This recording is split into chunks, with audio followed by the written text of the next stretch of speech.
tini atum achana otwini atum oyani atum yetutu cement musa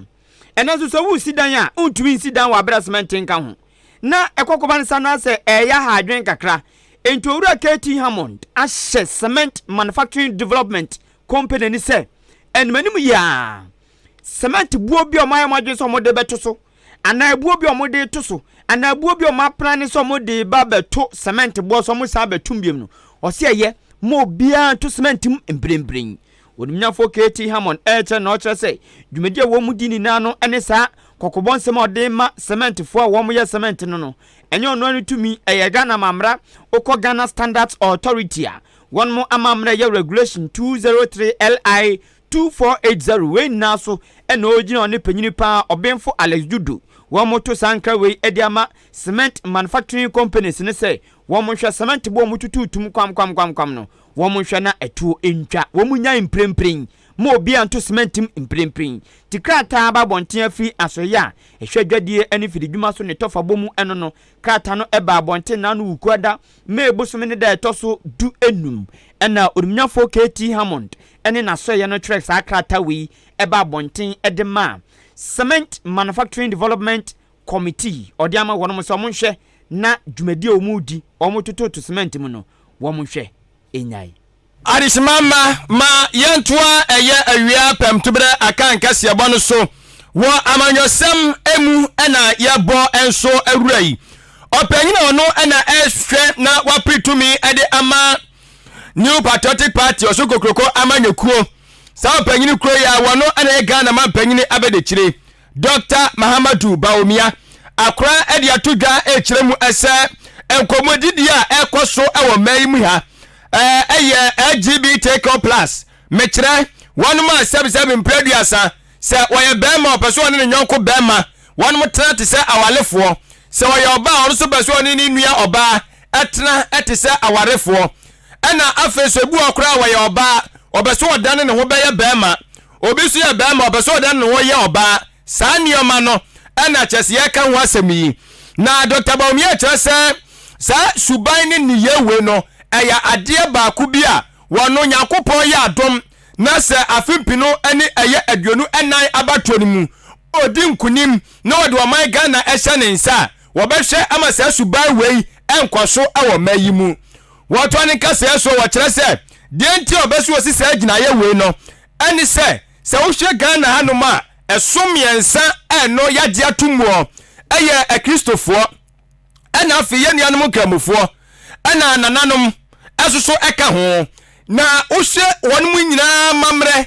ene wo mo hyehye ene wo mamane mu a wo kyese se suban wei ene ne ye wei ade bia omo nsoso so kra se wo ba ne oba ebe ware no matena na bema ne bema ware no matena ye friend se gay ni lesbian no yei wo kyese da bi omo nsoso so enu nti no wono nsoso hye na oye obi a oye kramoni na sabio enkramofo so Koran kasa etia pa ete ono ebetu na numu tuo se suban ne ye wei anya abrabo sabi ayanso so su omanemra Ghana hanuma wo kyase na kyese ohuni se sabi ono akasa no ne som na wosom no watoto na se anu nti won pese obetoto ne som mase na wote eye Allah dwumadie ase no wadi ani die no obuode ma Allah nti no enya de so obehye ama sa gay lesbian ane sa eye transgender ne de akika ka ho no ebebo awura ka na hanum de biara eda wose wo kazi su people say emfa ho ene se obeye mampanyina wo man no tibia ye bekom wo hawa ye bekom enya de se obegye sa agye wei atum ne agye atum wo kyena enade kye enso eka ho to wose Ghana fo sa dwendwe no kura de moda amona se wono beye mampanya ma gay ni lesbian ba o mamhia wose ensi de biara eda. We assure on LGBTQ. I think that, I mean, you know that as a Muslim, my religion frowns on it 100%. Your religion frowns on it 100%. So I don't know how else we are going to do it, but to say no to this practice. It is very clear in my mind that is, and it is not a view that I am coming to now. This is the view that we all have since we were Christians and Muslims. The Bible doesn't allow it, the Quran doesn't allow it. I don't know which mosque will ever accept me to join for prayer if I tolerate LGBTQ. Nobody would allow me into any mosque to pray. I would have ostracized myself from that community of faith. So no, I don't think that we have any issues. Arishimama eni awuti ye eye Ghana mampanyini abedechire Vice President ondukro yanso eye Frankatuni ede ema osukokroko amanyoko New Patriotic Party wo afimpinu ne aduonu enanye de yanimo owura Dr. Mahamudu Baomia ena wote ne nkan nti wo so ono de nyade so obeji LGBTQ+ omudwumadi no atomo Ghana ha sansane som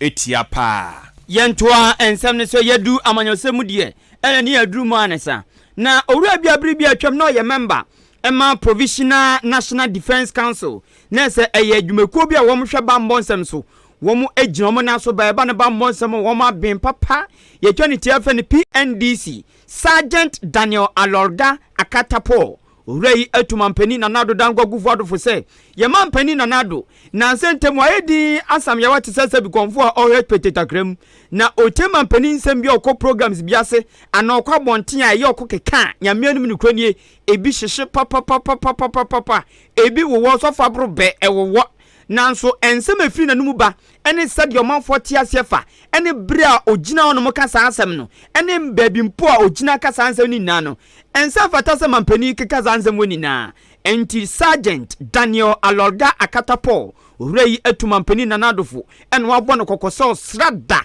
so no nkasa ntumi nhyɛ no so ankɔfo bembe no hwɛ na so panyini kwa bɔntene so kodire simpie so akɔka asɛm bi ne ɔmanfo atwa hia kasa ana ɔkasa kyerɛ Ghana fo ni na ne nsɛm ɔkeka no mommɔ no kɔkɔ ho esan sɛ bebre na ehu na enye emomen ensam fata se mampani bebie na no akeka nsɛm bisa owura Alorga Akata eka nsɛm wei ɛna osi ontumire wa bro ontresi ento yɛ mfanto ho ɛna ɔkyɛ sɛ nanu mampani nanado ekogina simpie ni apaso ɛwɔ Blue Skies Company Limited a asema kokan se mi nya etumi no ana me hand over mo bia ono no aba betena so pen sansem weni na no osi nya samani kwanse mampani efi na no ba entwa kwa emfa ba bia enteni kwanse nkamampani eka afi nso osi na no mampani nkofo bi ba ne nkyan fu mpanifo bi e ba ne nkyan e o Jubilee House a asema mampani kan ne se ono no yi nani ma wo mo ewo mpuntudwuma ho esan se ni nipa ode ne ba se nko megina mprem na hyebje fi akonya e wa fimpiru ne aduonu abato wo ma ntoma no enu ntuno no so hyeda yi nani se o mfi wo mo ewo mpuntudwuma mu osi we ni na no se mampani tokoso kekansa ansem bi se ya e ma Ghana kabima mkebi eyehu pa osi titu ni ade mampani eye na afi wei ye ba beto aba afi abato nso nyankolagoro enya ho gunsu emu odin papa na mampani a ote adwaso kekasa ansem we no obetumi aka ne princess mampani asese mfiri ho na wo ma ntunufo no wanya ne nsem bi okeka kana ebetumi di ehu ena ebetumi ama Ghana kabima minka bi no asesa abedane ade bi a ebetumi de ntwahyew aba oman konkron Ghana mu owura Alorga Akatapo penyini no eto ne nsam so ena osan chechemu se mampani antwe no afiri we mu a de ade baba no omafo bi begin se bi a o ka ne tra kekento besre so manfo ebemben no woman ne watna ye woma eye ne bibia ebo no ne koba no womuntu no fo papa e wone ne ye titru ne nsama efiri nanum eba bonten from the president himself, and that is a disappointing thing because he did say it, and I heard it, to a constituency in the Volta region about the fact that they didn't vote for him. And I've also seen a footage, and I've looked at it. It's not fake, about him talking to Central Region chief and telling them that they didn't vote for him, and for him he had forgotten about them. You see, so it means that if even the money will go, it will first go to the constituencies that voted for him. So you see, I'm not against MPP, that's not what I'm saying, but I'm looking at it and saying that look, it didn't work for me. So Nana, for me personally, he's failed the country. I also don't like this idea that he will not hand over to someone that he has replaced. Look, you don't physically hand over the power to anyone. But when you make those statements, they are witty, yeah, because if you read into it, you find it quite witty, what he said there, you see, and he was speaking to a chief. He thought it was funny, but if it was a joke. But it's not a joke. We are in a certain situation which is highly contested, and if you say things like that, you discourage people. Onipa mote so kaso tuma mpanimfo a also ni mpanimfo atwa ne ho ahia a former member ma Provisional National Defense Council PNDC ekuo Sergeant Daniel Alolga Akatapo Adishimama sadia wunimu no abatu obremu de ya saa ya manwesem senkaye na eya na edi ahim ni adaso gina manwesem edo ekọ Asante Mantamu wo National Democratic Congress adisi amanyekuo no akache ani empempe yi eye oba panya wo hye na waboa sadia be ya eye Owura John Dramani Mahama Srem Seja tabale babode sikonkona ono ehwe atu franka na wa prema panyi de bia no de ama eye adisi amanyekuo no mami owo bona chidom sadia be ya bibia be toti eye mami obenfo jenana opoku ajeman watia ne nachi a wode nani akyeremu ewo Asante Mantamu ani okoye esuani se okakire eye Dubai market kejetia edwakase ni mu ana ma me koso eye ani oduru wanu ma ne emwaje so ne de ofa ne kwa esense ye nyina ye de adanse se kejetia Dubai market eye NDC apenso Owura John Dramani Mahama ne na pamfo ana mo hwe keka ne omasia ne edwa no omutimi pejade si ho enti wabra ekuo no anasa manyoko ne de hye konkron kopie ho ne mo no na ya nikasem na adwadifo no ani omoboje ne so maami o dende oh na fekeke na no na akonya beto ho ne ma obenfo jena na opoku agiman adi na no disam etudwa no ana oka che adwadifo ne se wosra omo pa ni die no obu akwa asambla sie mo kotodwa gufo men sadansa wa mo hwe no mommoa sede be ya eye ne panyine wo bo na chidom Owura John Dramani Mahama obetimi enso ababe ga na man panyine biem esanse papa no woni mdia pa wo woni ma bebra chese eguda ni so na edi ahim woni tirima opese odigu aproso sede be ya Asante Mantamu be fa ne ntoma pa efira wo ka no kire mu se wono wotumra wo kiresie enuti emfato wa waye ne se kejetia Dubai ya wa bebe gbo awura mu ani gadifo di nkomoyi won be dia danse se ya John Dramani Mahama na penso ana mo se kan sa de fefe no enti bibia de pefe se ya kan Asante Mandia eda Owura John Dramani Mahama akoma so enti so mo na kwanya ama ne be ye mampanyi biemu a wo be hwe aboa ama oman no titru Asante Mantamu enso timi akoranim pa eba no dwa edwadie fam kura de a ene echeso mbetwa fufu am na tonkwam etu asra wo mo na enumu ene wo kire se wo butaye bebre a wono soso ewo na ni so obetimi ade aboa aye Owura John Dramani Mahama sade be ya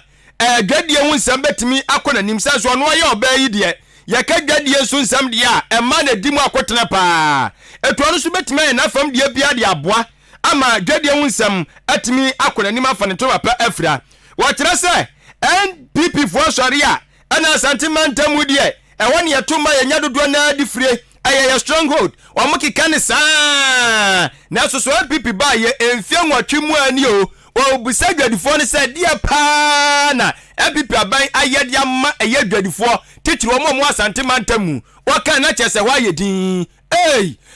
wase ba akokora mpa phase 2 ikejetia phase 2 ya ban ye wode kokwasa saa etu wono de ne nsama woka ne nyina no ayetiawa de nte obepie mu Asante Mantamu no ni dwadifo adi ahyamu nyina ne se omo nto aba ne bum emfa ma aye Owura John Dramani Mahama no ono ena ye obi a obetima bebo dwadifo ama omo so abra bom no omasetena atimi akonanim When you say Ghana former, a jump, a office, a cassia, papa. And so, you know, I mamma, no, I didn't know who told you on the share. And so, as I say, I can be a Maya, you can be a Maya, mamma, one more teacher. Now, how's the study? I said, the woman, you know, on my penny or Jay and Maho, on my penny or Boo and Ma, on him say, you say, you my ye, okay, you see your baby and soon to Uncle, and your baby, and your boy, and my uncle, no, ya ye ba ha ye sremo say ya ba ye ntu ne say ofimi kuro mka no dia nka nye nenso anya sa ne eto no say dia ye mai wo mutu kwan e konkrofo kuro mu koye adwuma no wo manto wo mabansa wo mutu wo mabansa ye mpuntu ana say enye mpu enti e be hwe nipa ko ba ye de oyeye ni ahwe so ye de ato aba esa se mpuntu no ba asomdwe na eba e ma obia eho to no enti mo hu menye me bo mpa ye se nye nanda etwa to na nka mmiri bi so baba no na ya ba be di hu nkomo mbe ye so ye de adwe e di aba na chi esa se no ma no koyi a e koyi mo obia adesima mani a wuti ye aye oba panyina wo hwe aboa na wabo NDC wonmo presidential candidate achidom said ya be ya ja omonsa betimi akatumi wa afimpino ne aduonu enan monti oye running mate edema opposition party National Democratic Congress obinfo jenana opoku ageman wade na do disam no to dwa awie ya no na eye dwadifuo wonom soso eyi omanam sini se ja wonkasa ma omunyinai na eno eye dwadifuo hima a wono eba no enchina ma yaho dry fish eye sellers no wa on the tua wono ma no eno eye Mami Grace aje nyako wono so gina dwadifuo ni nyina na emu ene wada eye obenfo jenana opoku agimase pa se eja anamo a watimi atu abo manamo so no o mani aso na wono so behwe na de sede a odinam no o ma ye ne pepepe e de ama no nyina wasanto region yes science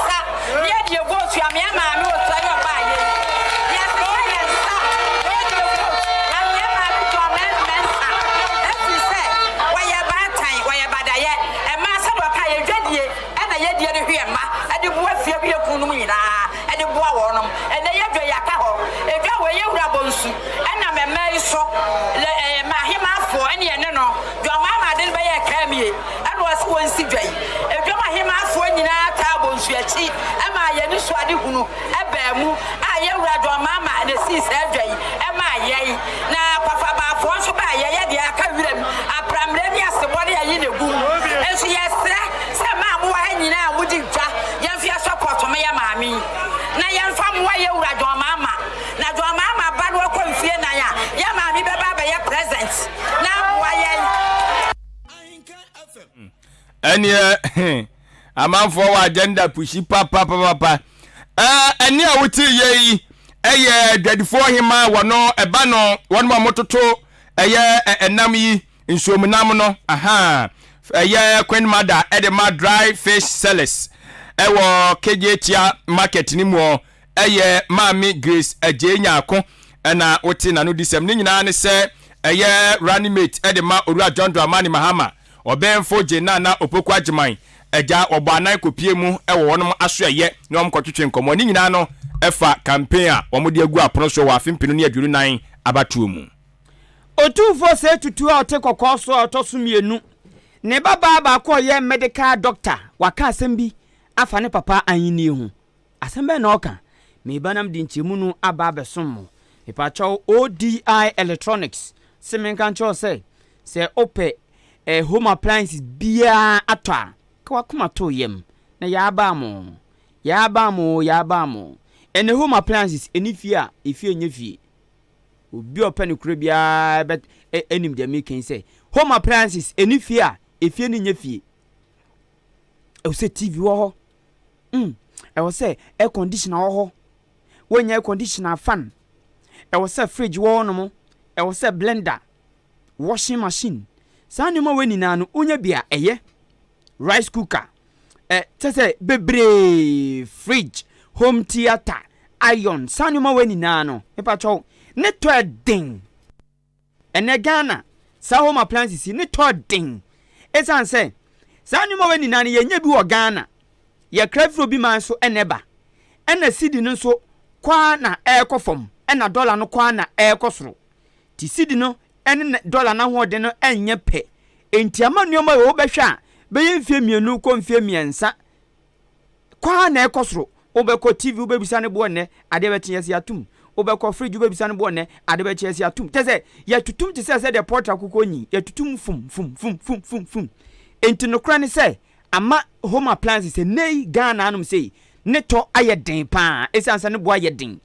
enti boze TV ane eto no be 500 series eno be ko ne 1002 1003 tu gina fa kwatwe sa 1003 na to ya te se de otwe hunu mu hui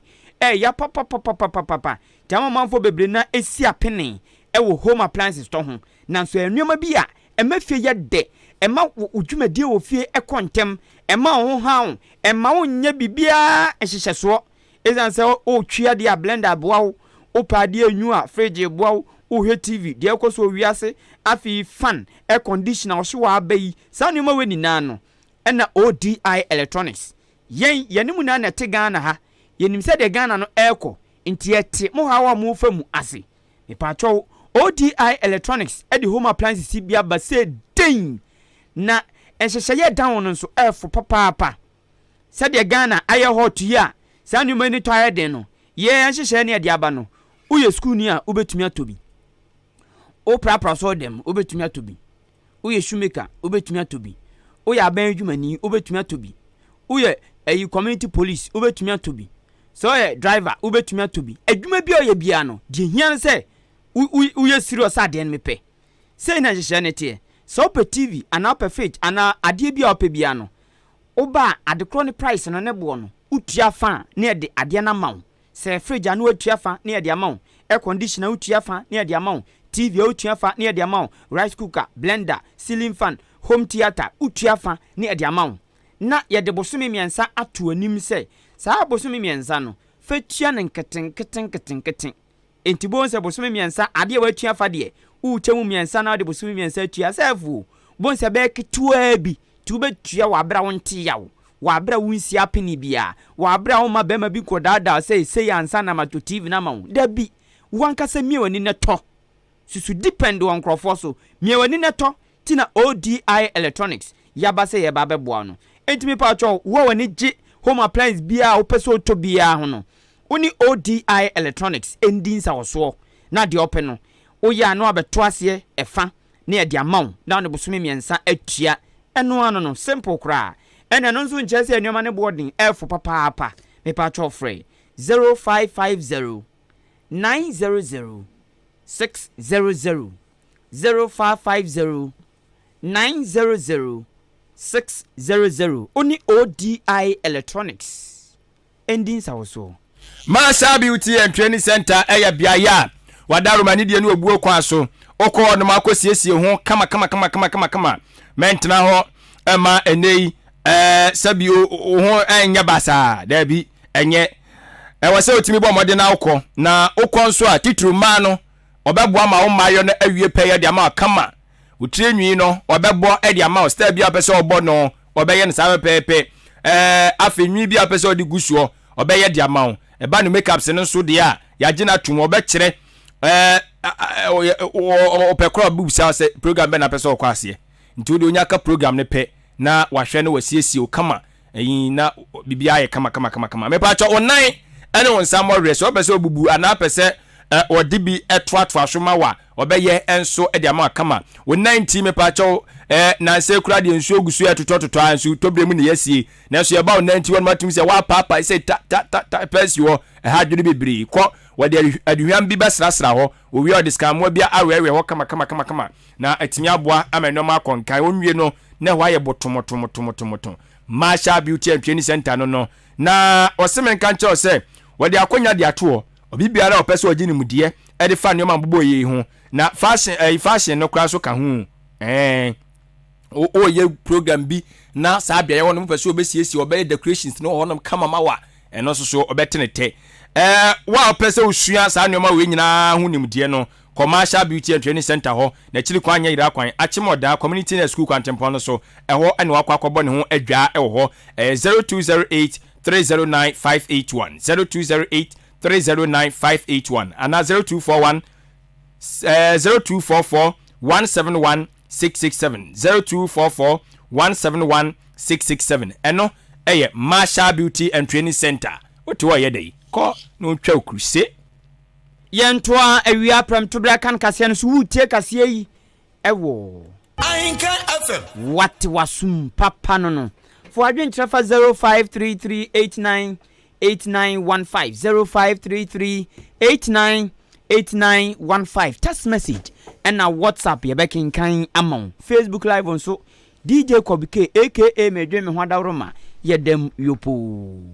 otumfo sentutu asantemanwura a otosomienu ne baba ye fe no doctor Karen Ajiman Prempe oye medical doctor na ne baba yi kire se nyamianum ni kronie ne papa betina adwa so se asantehene emfie makomako adununum 25 years ni no obetumi aka ahye ne din animunyam de awawa ne ho de adawurade ase adanananom ase se ne papa bedi ade wa aboa papa titru ehumasuan famu ose ne papa nipa bi a sa wo de ehumasuan to no mo na de bibia to no ma ahwe obeyi ehumasuan no ne wajai adekro na ade kan no ene wa betumi de ade bia na de aka ho ose ne papa ni gi ehumasuan ho na ni gi ehumasuan papa na nya se na ni ya gi ehumasuan no so odwe ono nko ankrofo ehumasuan ho ana nkofo ben no humasuan ho ana ne yemu manko humasuan ho ose odwen ma ne trako afoforo bebre so ya ne papa aboa papa emanfo bebre e wo humasuan mu na akwa ese ne papa no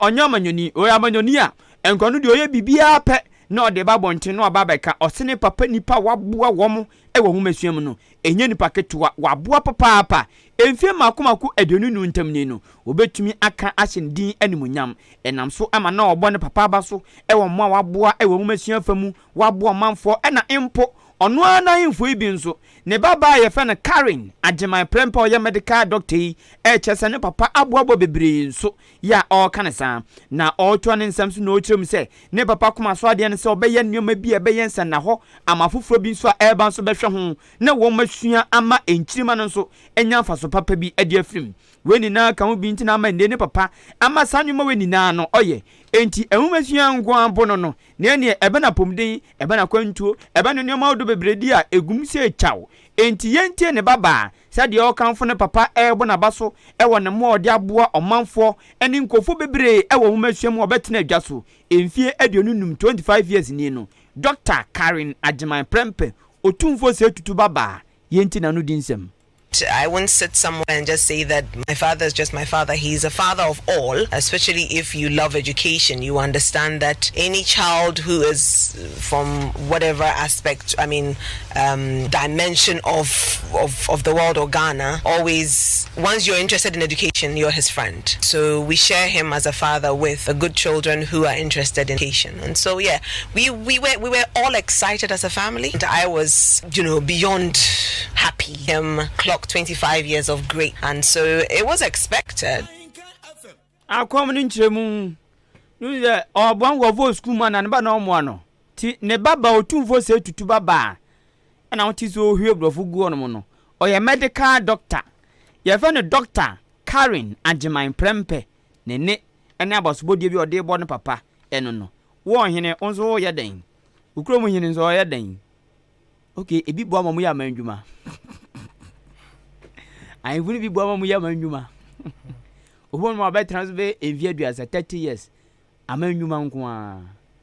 A man human communions of us will be in Fimuma. I dream for 1 5 drink. I asked him. So, Cromina, so yes, Antony. Oh, yeah, Miss Microm war Asante Assasso. Yena, you ran on 2 for you to talk or cost me. Yeah. So ye be. Yes, or yen your mom. Yeah, o ye be. Wow. I am from I don't want to be on bay on bone did and we young did day. Oh, that be. Aha.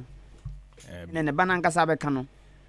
Oh, my baby, yeah. Open so hune papa, so oh you good pa. Oh dear, love education. And okay, Ubehu utumfo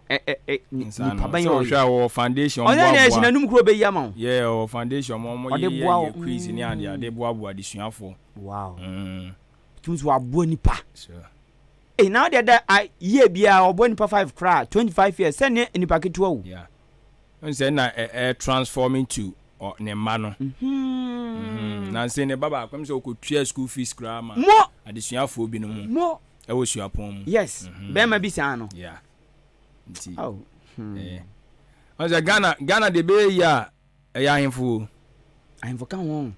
And yes, I'm a count.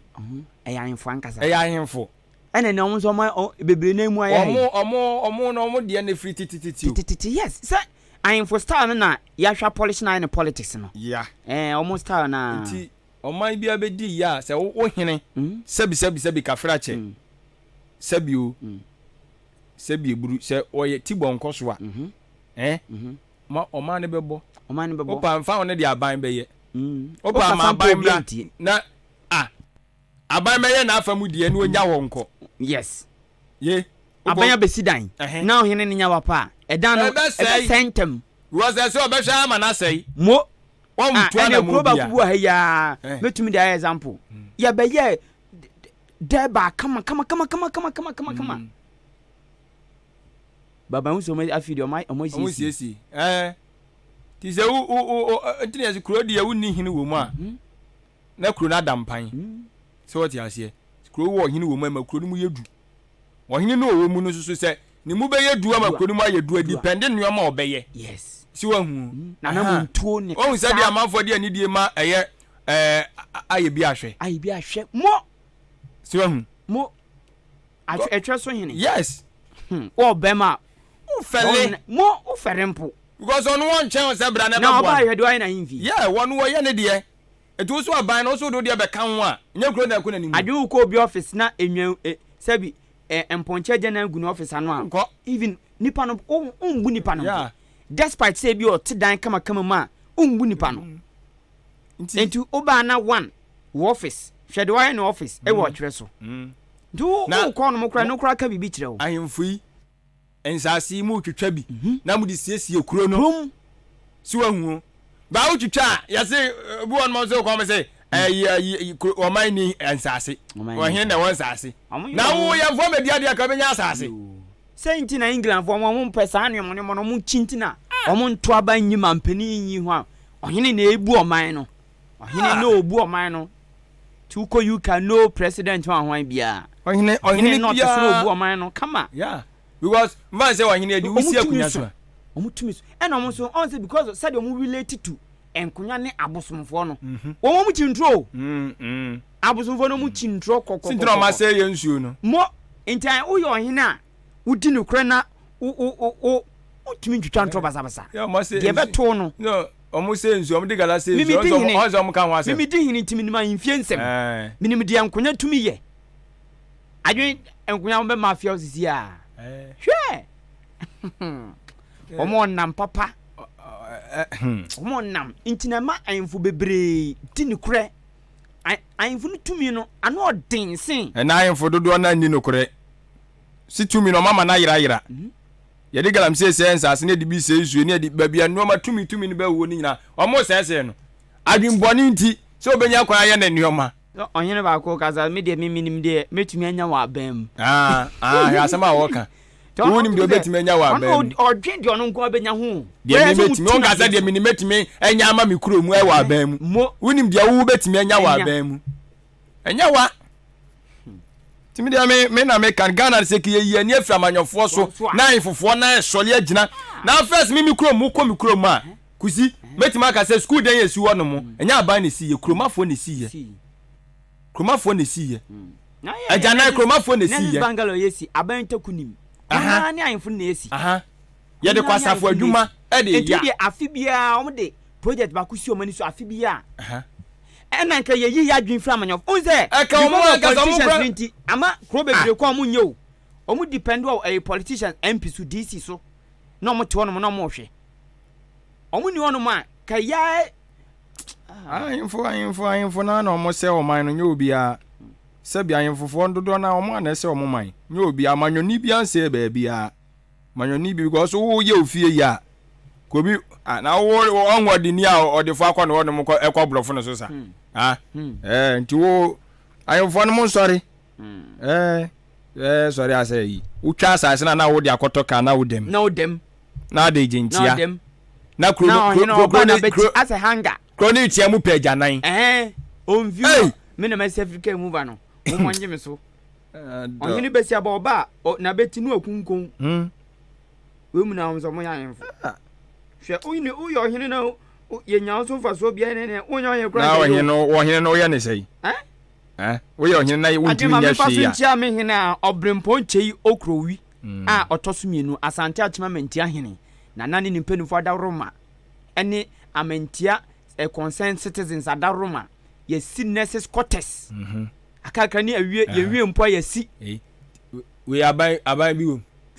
hwe mesi anu ntia onim ni kasem yen krona kasa tumi decide ye bibinti unum se MP ba onomo na anu yanko ba onomo na de edene ba onomo no na hyemabru na bufuo tie se ma ni nsikrom onomo na achopa bam kontumi so nsi onomo masa akoye platforms out said yankofo buafu a na se abo MP nso pen ntienzo ebetumi aye bi ebetumi aye because oba enya so mfa so bia tie chose oni we ebetumi aye tunya akọ no eye tia wo omo pa chaw na nsen ya omo pa chaw mu ja omo ye deba say ye si nurses quarters ne de keka ye invite omo mamba na akwa bi so ye wa ma enom de omusika mane akwa bi so ye ono ne football akwati ne football team to obia no eno de MP ni dimirika bai say ni grassroots na ebi no endi oni ni DC na bai bebie ye ena o ma be gina table nkwada table bia nim no mo chicha ade na me de da bia me ka o me say manwoni bia nya hwe oman no eye ahemfo omo na ma oman ne sei mo enya obia na wo ye de wasi akunya so no oman asase da wono ma o cha asase ne ton wa wo say ye oman ni asase ye nkunya na asase kunya wo asase hwe wo ju to diskan ma ya bosomfo no wo munya ye o yo na nchirima ba oba be ka se na ayi comment separate Facebook do me kwabrenya na obutuo o se digitalization Dr. Baumia ya achede a yakopon nam ne so de ache Ghana fo a eno ba be boa mo man so asesa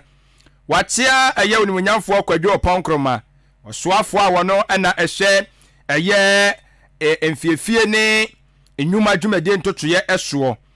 wachia no na onimunyamfo Yaya Kasim Ata incoming MP Amasaman yate Boadu Jacob eso de ne de aba no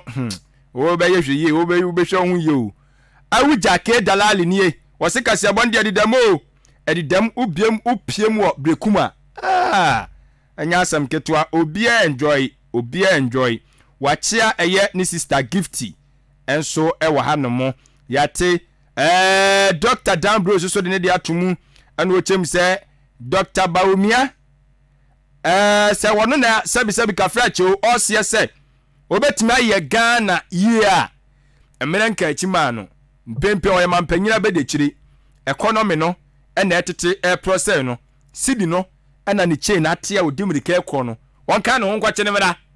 na eno enkyere sampa ye de Ghana sene nsa obetimi enso aye de wo sie no nti eno wasem ne no se onyai so ogina simpie ne apaso bia na Dr. Mahama ene wotwabro no Mahama ne wotwabro no Mahama onye ne hwe to ono so dia wo de nam eno no Jojo Wus ayiwunim no Kwajo Wus Foster Kwajo Wus obeya attachment wa ya Kwajo Wus metene nka che na no hua se Yesu sa metene nka che dia wa chia yen ana wo kire mu se Dr. Baumia na pamfo wose wonomo Dr. Baumia na ekasa se ai na me ba LGBT die memprema ho ensenkaye magana ha memprema ho adwumadie magana ha wose se won mpre so a on kasa nkire ne boss na nado na wonje eye amamra na yasese ne de be ko sa asem kro na wo ka ho asem no atum no wonka wone ne boss nkasa no munyintum sa amamra ne de be ko atia LGBTQ+ ne aya wie ti se ne wura fi ne ho aye ka kire no tie ne ho asem a ono so de ba aye eno no teacher Kwadwo tepa anyina suso asi JDM ne eye NDC for de izi omo ka pe da tonzuo mu eti electoral commission o mani abre ne so ana no pa o awia o isio adai isi waje modien isi aje modien yey ono so dia o de bae no opanyini 80 ana wo kirem si ono de ogidie mapa e wo Dr. Baumia ani so ade hunu mu nti wo se Ghana for emma no akwanya ma ne be som oman yi we su kire mu se wachi ayen de di kan wo se fe no Desmond na otie ye wo odan kwanta wo se nchi akese enkoma eye Orlando FC eno ayi ewa abnase ayi on enia abnase edea Orlando FC no Orlando FC ase mini okay ti wache omo se Yakobon share team ni nyina ya ete na champion ye asanefo nyina ni ba akopɛ jata nim the lion face ene wa kira se hwɛ enkomo na mudie ni mepɛ pa nyame nhira mo na bra so se wo se ka nokre ya hemfo no ommoa yen kro ommoa yen kanya ne se sori bia ne ya da manyofo omusu twi e kondami ye ne ni ama ye ho kwan si wo son to form ase abo bia bebo ni bi ti de tie no we san PP ni NDC wo mu nyina no ommoa Ghana yen ka mu nyina kogu amna bi mu ne kata omo so ne ye ndwere ye ho to ono so de no wo se wono de ko benya pa 2024 abaton ke yentuma amanyoko foforo na anya hwe omo so yen hwe de ombetimi aye we ye senior Wilson asane na onso di firi a wode eba ye minimum ohini bia ho court de nasema ohini ne so wonka nkofo de asemba court a mutu yi ma ohini no so ohini ne nka otena se a day 2 days no awie na asomdwi na ni giaba but court to me di brebebre kra wo ho because of too many asembia ni amaso eno mu di asem so mu ntwantro da bi na make no on judge ntia no onye bias because yo ye ni na no mese nkonya no na dia dodo na di tia no adio mde be yo na be buonum dodo na ni gidi o manhimfu ni mu ntiro o masembia no mde court no yes kenya asembia na de ko mo bi ti sa wale mu issue bi ni sa yi e betime siesie no ofie